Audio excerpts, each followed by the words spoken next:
What's going on, workforce? Brian here, and today we're talking about just a handful of things. But as we start, congratulations to Elysium and to Angered on their clear of the Ultimate Coil Bahamut. Congratulations, guys. Hard work, well fought, around 2 weeks to get that clear. That is impressive in and of itself, and I think it speaks to the difficulty and challenge that the Coil brings to the game itself. Now, as a non-Coil raider, as well as just general to the community, the question is that does that feel right? Is that the right amount of time? I know that before anybody was beating it, we were all debating on how long should it take for somebody to beat it. Some even saying it should take until the gear increases in 4.2. Personally, I'm glad that didn't happen. I'm glad it didn't take all the way till 4.2 to get the first clears of this content. But at the same time, I'm interested in y'all's thoughts, like, whether if anybody from Angered or Elysium is watching this video, or if anybody just from the community was, kind of speculating on how long it would take.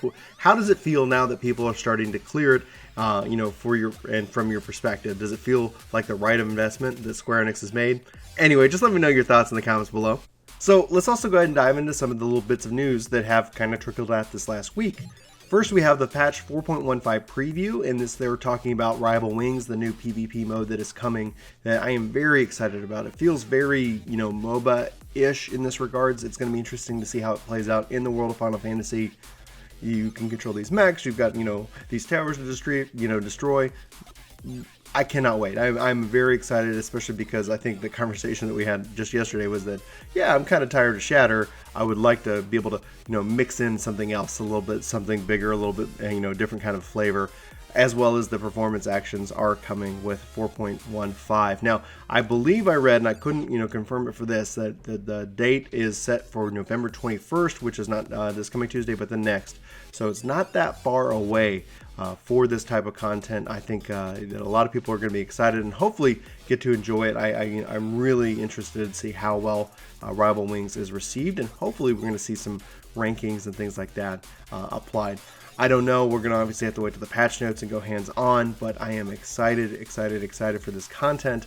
Hopefully I can use it to level if at all possible, but either way, I'm just looking forward to having something new on the table there. Then we have the Maidens Rhapsody returning. So if you guys aren't aware of this event, this is a Final Fantasy XI crossover event in the world of Final Fantasy XIV, and I believe there's actually a counter event in the world of Final Fantasy XI, but with the this one, it's that they're coming on and you're going to get a story and you're going to be able to unlock some gear. The downside is that if you have done this, it doesn't seem like you're going to be able to redo this event, and that's okay. But I'm actually happy that they're, doing this kind of thing, bringing back some of these events. And it's not like every year. It's been 2 years since they last did this specific event in Final Fantasy XIV. So for those of you who weren't in the game or weren't able to participate, hopefully this is going to be something that gets you excited and that you get involved in. It's not actually that difficult or that long of a quest line, but I'm really excited to see it return. But I'd also like to know your thoughts. Like, for anybody like me who's done it, are you happy that they're bringing back some of these older events? If you are, like, what events would you still like to see? I know, there's several that I think would be very interesting to see returned, namely Shantoto. It would be great to see her come back as well. She's got a particular event in the game as well. But anyway, I digress. Let's go ahead and jump into the last little bit of news. And for any black mages who are colorblind, just FYI, they are going to be updating the simplified UI for the black mage to kind of help with, the umbral fire and the astral ice, the astral fire and umbral ice. So that way you can hopefully be able to use that gauge and then be able to kind of see that a little bit better. So that's in the dev blog this week. So, like I said, just a lot of little bits of news. Again, congrats to Elysium and to Angered, and to all those out there that I have not mentioned that might have cleared the unending coil of Bahamut. Let me know your thoughts on this or any of these stories, in the comments below, and let's have that conversation.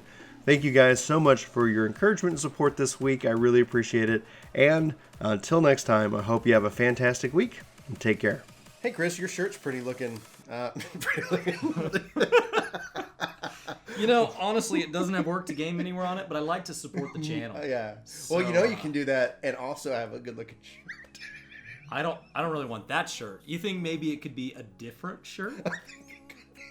Well, cool. I think I'm going to click on one of the links somewhere around here, and I'm going to go see what we got. Hello. It's really, really, really good.